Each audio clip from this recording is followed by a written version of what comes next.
Good Saturday morning, New York Jets fans and NFL fans. It's October 5th, 2024, 9 a.m., and you are watching The Takeoff. My name is Alex, and let's jump right into it. Week 5 in the NFL started Thursday. Wow, was Thursday just a great sports night to watch, whether you're a fan of the sports or a fan of the teams or just wanting to watch good sports games.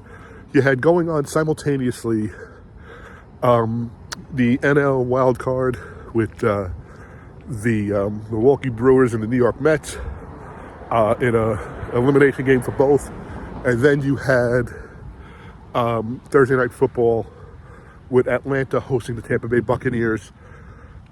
I mean, just going back and forth, and you had, of course, the Mets coming up big, and congratulations to Met fans with Alonso hitting that home run.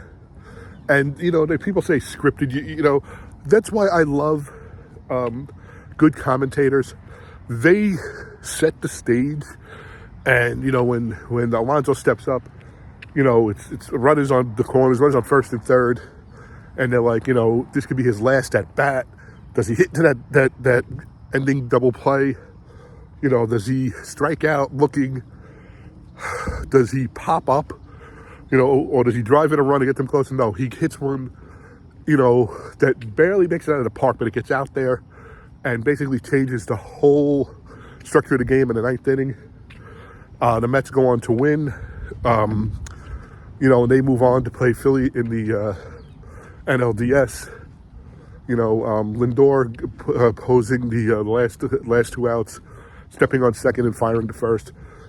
So then you have Thursday night football in Atlanta, where the game gets tied late. They go to overtime, and then there's Atlanta and Kirk Cousins hitting their wide receiver and then scoring a touchdown in OT for a walk-off. So, congrats to those two teams. It was an NFC game. Really didn't have much bearing on the Jets at all. But, the Jets could never get out of the back pages, the news, the Twitter feeds, what have you. And it's not just because we follow them. It's always been like that. Whether it be something stupid that happened, something unexpected that happened, or, they're the only story in town. Luckily, they're not the only story in town right now with MLB playoffs starting and hockey starting this weekend. But, of course, they are the story in town because of Aaron Rodgers. Okay? And you have the Giants who are 1-3. And, I think the Giants are where they were predicted to be. For Aaron Rodgers and the Jets, I think after they went 2-1, everybody saw 3-1. And like I said, they lost that miserable game on Sunday in the rain to a field goal that hooked to the right. That if hit 4 yards closer, 3 yards closer, maybe 2 yards closer, that game is over and the Jets win. And we're talking about a 3-1 team going to play a 4-0 team. Instead, we're talking about a 2-2 team that looks like there's turmoil. And you know what? I'm so tired of not the commentators, the beat writers, these so-called experts, these semi-professional Twitter writers, and then the fans who just overreact. Listen, I've been following this team since 1982. Okay, my first heartbreak was the Mud Bowl. Okay, saw my first game live in '83 and was hooked. Gastineau was a friggin' god, a legend to me.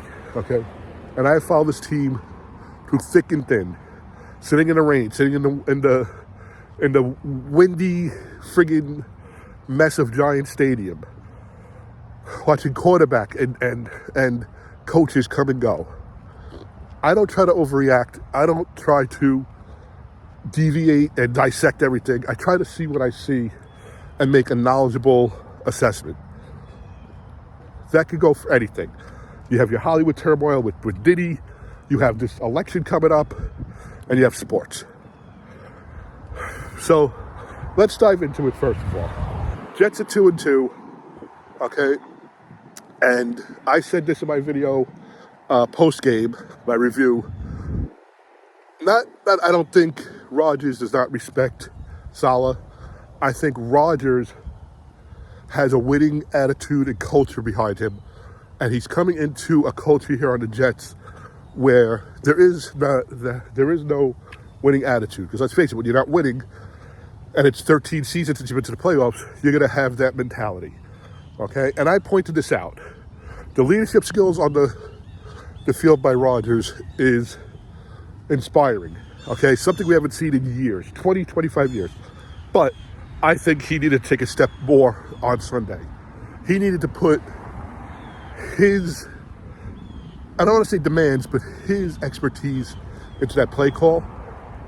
Get Allen in the backfield more. Change it up at the goal line. You know, something. I don't blame him for making balls slip out of his hands. The best of them are going to have that, and we saw that on Sunday. That's where I think he needs to step up. Where no other quarterback would. He has the pedigree and the documentation to say, hey, we've tried it your way, especially to Hackett, who he brought in and they have, you know, a certain relationship with. Let's do it this way. Let's try something different, okay? And no more evident was after the game, and first they spoke to Saleh, and he brought up the cadence and the 5 false starts. Now, was Saleh trying to throw Rodgers under the bus? No, I don't think Saleh is that devious, because you know what? Rodgers will be here longer than Saleh, even if it's one more year. Let's face it, Saleh needs to make the postseason or he's gone. So that's number one. Number two, I don't think Saleh realized what he was going to say. And in his head, I think he felt that these guys are not used to these cadences. Never put 2 and 2 together and said, hey, wait, this is part of Rodgers' strategy as a QB. This gave him success. And right away he went to, well, maybe we'll take that out. No, okay? If you have those linemen in front of Rodgers and those wide receivers beside of Rodgers and you're running back behind Rodgers, and Rodgers is your captain, is your leader, is your, you know, literally your quarterback on offense, you leave in his strengths. You leave in his strategies. You don't say, well, we'll make it easier, we'll take the, no, let them learn. Okay, because if that could get you 3-4 penalties against your opponent, if they learn to stay on side and not false start, then it works. Not just take it out. Okay, and that's where Rodgers, and you can almost see the difference in what the Jet culture is right now and what Rodgers is used to. Rodgers comes out, and this is after Saleh, and I'm sure that Rodgers doesn't watch the post games, and you could tell by Rodgers' response that he was taken aback. And they say to Rodgers, you know, we spoke to coach, we spoke to Robert Saleh, and he's saying about the cadence, you know, maybe we take that out. And he's like, well, that's one way to go. Maybe the other way is hold these guys accountable. Okay, so now that is the captain, the quarterback, not coddling his players. And you know what? That's what we need. And I don't want to hear he's selfish, he's this, he's that. Because if he was selfish, okay, he would have went a whole other route and said, no, this is the way I want. No, let's teach them. Let's hold them accountable so this doesn't happen in the game. So all this bullshit, and it's bullshit, of they don't get along with, if they don't get along, I don't care. Okay? If they could win together, that's all that matters. And right now, I don't think it's a power struggle at all. Because I do think that Woody would side with his quarterback. Unless something really drastic happened. I think Woody sides with his quarterback.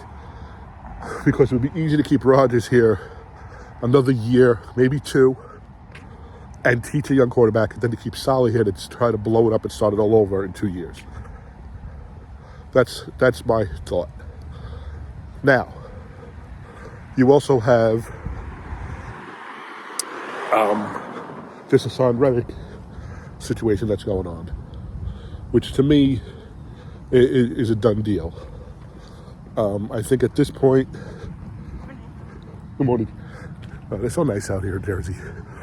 I'm walking. I'm doing get my steps in around the local high school, and there's a young lady jogging, and she came up, of course, past me because I'm walking, and I got a good morning as she passed me. If that was Staten Island, she would have told me to move my fat ass out of the way. But anyway, so Hassan Reddick, he's not going to play it down for the Jets. Okay, I've come to that conclusion. My cousin Mikey said it 3 weeks ago. He's not going to play it down. So now let's get him as part of a deal. So Davante Adams, who will not be playing again this week, due for a hamstring, has told the Raiders he would like a trade. He's not demanding it, but he said he'd prefer it.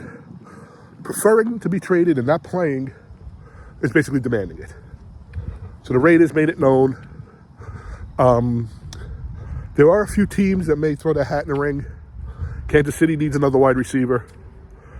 New Orleans is looking for a receiver. The Bills are looking for a receiver. And the Jets. Now, I get it. You're not going to just send him to the Jets because that's where he wants to go.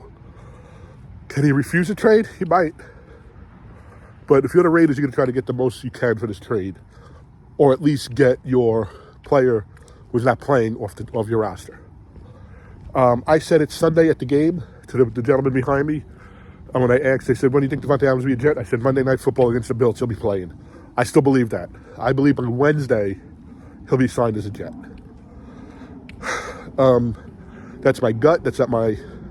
I have a guy. I don't have a source. I just think he will be signed as a Jet by Wednesday. Get, pass his physical and what have you, go through the red tape, and he will be suited up Monday night. It makes the most sense. Now, makes the most sense what the Jets do, I don't know. But there was a trade that was out there, and this is why I was thinking about Hassan Reddick, where it was Reddick went to, I believe, Atlanta. Atlanta gave us picks. We gave picks to the Raiders, and then we got Davante Adams. It seemed simple enough. It seemed good enough for all sides, but who knows? I'm not sure that's going to be something that happens. It's possible. For the Jets, I think it works out, but you know what? I'm a little, favoring what gets them the player. So, we'll see what happens. I think right now, unless JD, Joe Douglas is doing that right now while they're in London. If not, I think when they come back on Monday, it gets hammered out for Monday, Tuesday, and I'm telling you, he'll be a Jet by Wednesday. Hassan Reddick will be gone. I'm trying to think what else we could talk about, but basically that is the bullshit right now that's going on, and that happens when you lose. If they win that game Sunday at 3-1, a lot of this is not a story. Rodgers' swollen knees are not a story, okay? That he was limited in one practice is not a story. Now it's, oh my God, what's going to happen? You know what? I don't want to see him hurt. I don't want to have to see Tyrod Taylor come in unless it's in mop-up duty, and we're way ahead. But, they're just making storyline after storyline. And I know that's good radio. I know that's good for views. I know that's good for clicks. But you know what? If you're going to report, at least report what you know. And I know a lot of it is assuming, but when they're assuming, and I'm not going to use the line from The Odd Couple, but when they're assuming, they're assuming the most drastic theory, which makes it more interesting. I don't need interesting. I need facts. Okay? Is that deal going through? Is there a problem with Saleh and Rodgers? Honestly, I don't care. Okay? I have seen Phil Simms and Parcells go at it on the sidelines. I have seen Tom Brady go at it on the sidelines with players. Peyton Manning. Okay? But New York, the Jets, Aaron Rodgers, New York media just eats it up.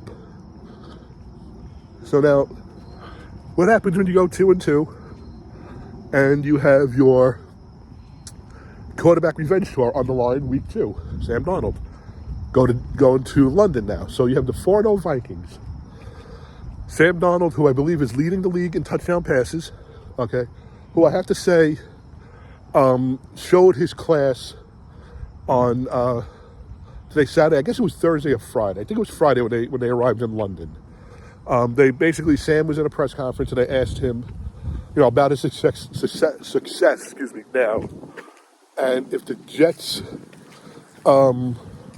didn't give him the right opportunities, or if the Jets, did wrong by him, and that's why he wasn't successful. And he basically said, I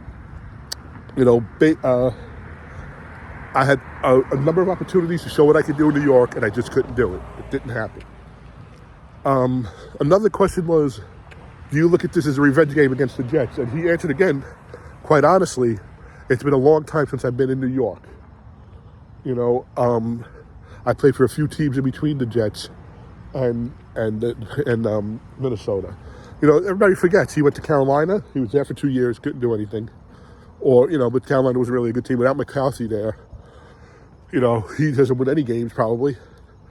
And then last year he was on the sideline for San Francisco in the Super Bowl.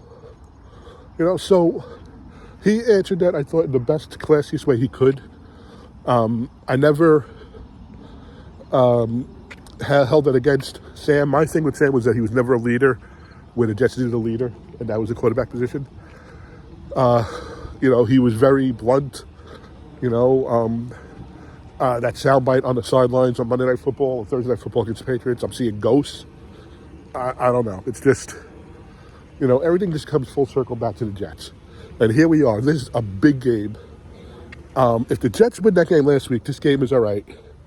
You want to win every game, but this game is okay. We could lose to the unbeatable NFC team. 2-2, and I hate to say it, with the Bills coming up the following week at MetLife on Monday Night Football, you need this game just to keep in stride with the Bills. My daughter said yesterday, "Hey, the Jets are still in second place." Yes, the Bills are. Were they 3-1? Jets are 2-2. They're a game behind, but if they lose Sunday and the Bills win, they're 2 games behind, and that game against them the following week could probably decide the AFC East this early in the season. And that's not clickbait. That's not bullshit. That's the truth. Because now you have to pick up 2.5 games against the Bills. So my thoughts, and I'm not going to do any other games. I'm just going to do this game. My thoughts on Sunday is Jet defense comes to play. C.J. Mosley is still doubtful. I don't know why. I think I thought he would have been back already, but he's not. But I think the Jet defense comes to play. I think Rodgers put up what he needs and what he wants. And I think that maybe the game plan switches a little bit. And I also think that he speaks to his young receivers and he finds out, what the misconnection is. I do know he had some issues with his young receivers in Green Bay. So it's his way or no way. But that's what you get when you sign on to him. And that's what you get when you get somebody who's been a Super Bowl champion and an MVP and whatnot. Okay? Peyton Manning, Tom Brady, Aaron Rodgers, they don't change their ways, okay? Because their ways are successful. What changes is the people around them, and they have to adapt to him and to his offense. So I'm going to say, listen, in my heart, the way, if you told me right now, bet $1,000, I'd say I don't think so. I think the Jets right now are not good enough to beat Minnesota. If you say, betting with your head, if you bet with my heart, I'm going to say, you know what? I think the Jet defense steps up. I think Rodgers, who's played NFC teams his whole career, knows what needs to be done. And they put up a good fight and they squeak one out. And that's all we need. So that's my call. I'm very nervous about tomorrow's game. I'm glad it's early in the day. Not to anticipate the whole day. Get up, go to church, come home, get breakfast, and watch the game. So I think, hopefully in like 28 hours, I'm happy. I can watch the rest of, Sunday football, watch some baseball playoffs, get ready for hockey, and take it from there. So again, you're watching The Takeoff. My name is Alex. We'd love to hear from you on Twitter at The Jets Takeoff. It's our Twitter handle. You can subscribe to our videos on YouTube. The YouTube channel is The Takeoff. The YouTube channel is The Jets Takeoff. The YouTube account is The Takeoff. You can also email us at The Jets Takeoff at gmail.com. If you went out to London, love to see pictures. If you're watching from home, watching from a bar, watching from anywhere, send us what you did. Send us about what your thoughts are. Send us your predictions. I'd love to hear them. I'd love to put them on next video. And that's it. So enjoy the rest of your weekend. Have a great weekend. Have a safe weekend. Have a blessed weekend. A blessed weekend. However you want to say it. Be safe. Be healthy. And let's see what happens. Let's go Jets.